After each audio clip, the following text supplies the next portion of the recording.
There are 9 chapters in the book. The first one's about the photographers. And, okay, this one right here, you may have seen. This has been published before. I believe it was in the previous version of the book. Chelmsford Revisited, just for to keep things straight for you, I'm going to call the new book. The Images of America Chelmsford, I'm going to call the old book. That's the one that the Historic Society and the Garrison House did. The blue-covered book that was published 2 years ago, History of Chelmsford, 1910 to 1970, I'm going to call the history book.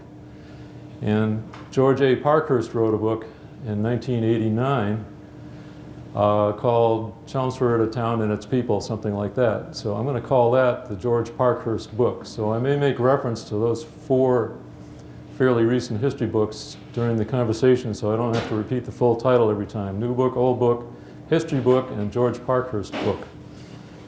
So anyway, this was published in the old book, and only a half of it, only 1/2 was published. That was actually, this negative was actually produced as a separate image, and that image was published, but it's the same, from the same negative. No credit was ever given as to who the photographer was. So I was always curious because the photo was dated at 1860. There's some interesting facts about 1860. That was 1 year after the Revolutionary War Monument was installed on the Common. The Stamson Stoddard House is still there, of course. And this was the Chelmsford Classical School. I say was. At the time this photo was taken, and this particular photo was misidentified, it was Chelmsford Academy. Chelmsford Academy only ran from 1859 to 1862. And another thing that's unique, this is the only one of Chelmsford Academy I've seen. If you look at the bell tower, there's actually a bell in the tower. And that bell was later moved to the center school over where on the site where the center fire station is.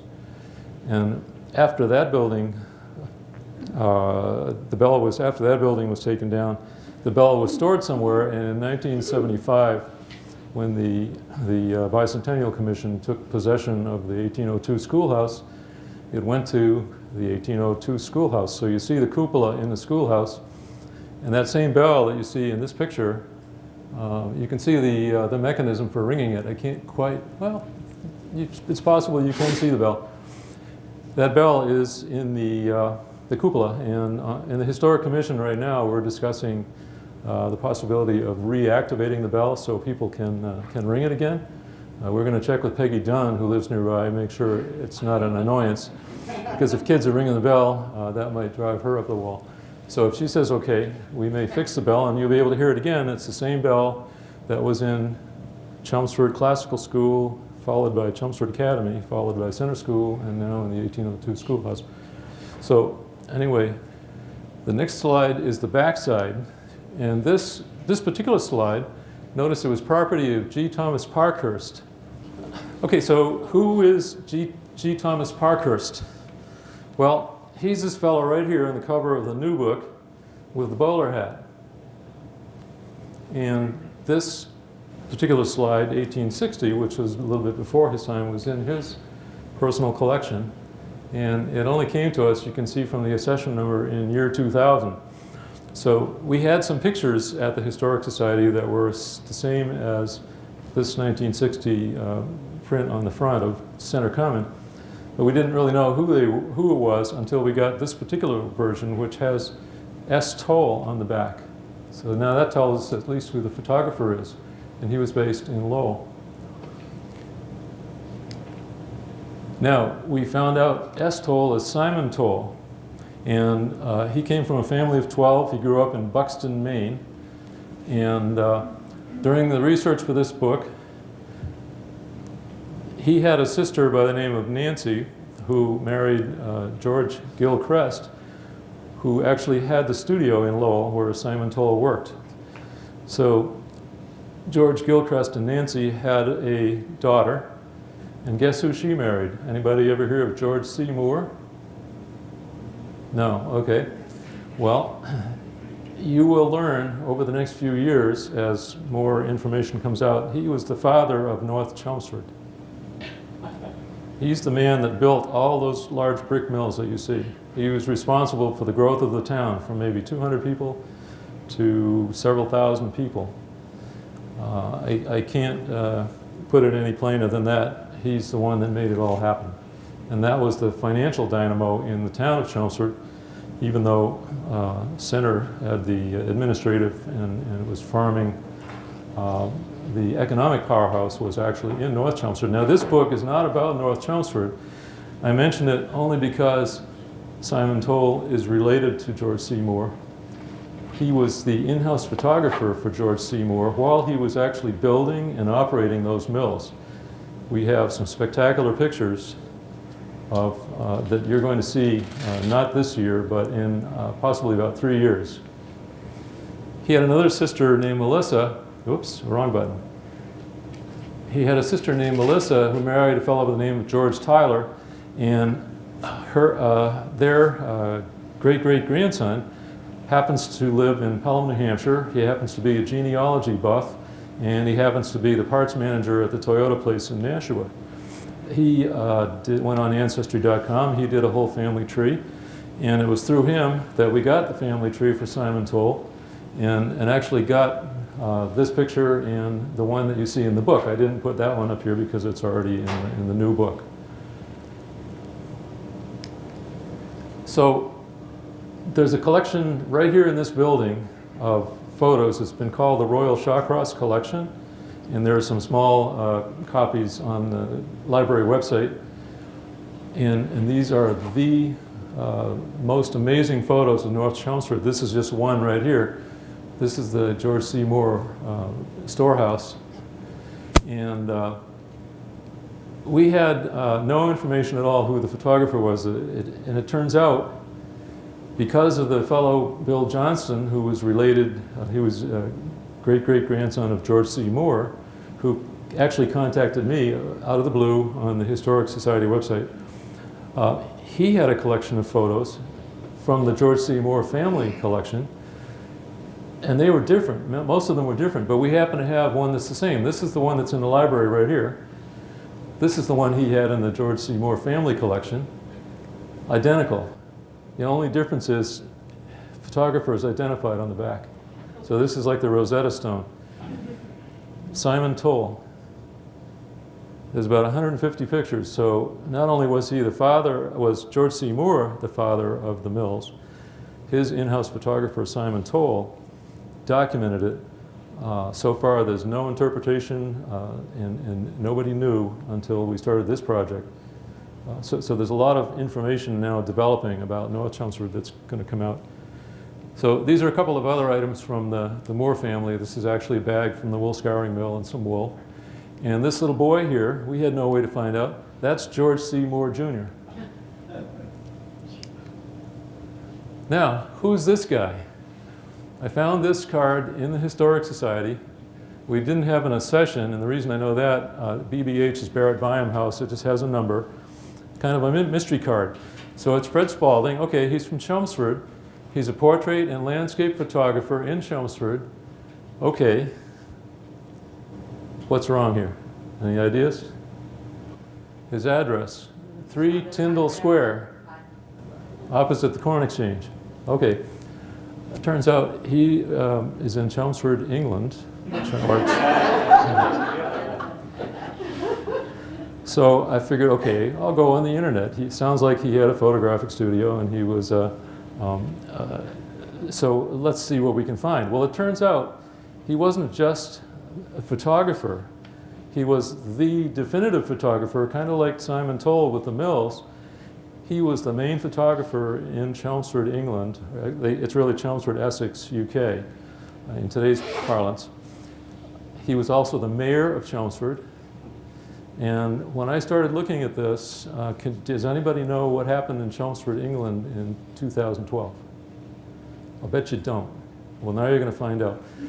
In 2012, the town of Chelmsford had the great honor of being named by the Queen as a city. So Chelmsford, England is no longer a town, it's the city of Chelmsford, England. And as part of the celebration, they had 12 people chosen as heroes, local heroes. And guess who one of those local heroes was? Yeah, somebody's awake. This guy right here. Okay, now another one, just to give you an idea of the quality of these 12 people, another one was Guglielmo Marconi. Anybody hear of him? He's the guy that he built his first radio factories, and nobody knew that probably, that he first produced his commercial radios in Chelmsford. Another one was Queen Boudicca, who during the time of Christ actually stood up to the Roman army. She and 75,000 troops eventually got clobbered, but she's a legend in all of England. In fact, I see some nodding here. People have heard of her. So she's another one of the 12, along with Fred. So I was very surprised and very pleased to find out that Chelmsford had this great honor, and Fred Spalding is recognized. And there are collections, many collections, including they had a museum for the 12 heroes, and they set up many of his photographs as part of that exhibit. So, local hero in 2012. And he lived a little bit later than Simon Toll. Simon Toll actually died in 1910. Fred lived in 1947. His father was a photographer before him, and between the two, they covered the entire time span that Simon Toll covered. All the way up, you can see to World War II. So he was around in World War I also. All right, here's our unsung hero, Simon Toll. And my mission, starting tonight, is to introduce everybody to Simon, who he is, some of the photographs that he produced. For instance, I'll show you another one. Actually, it's in this book.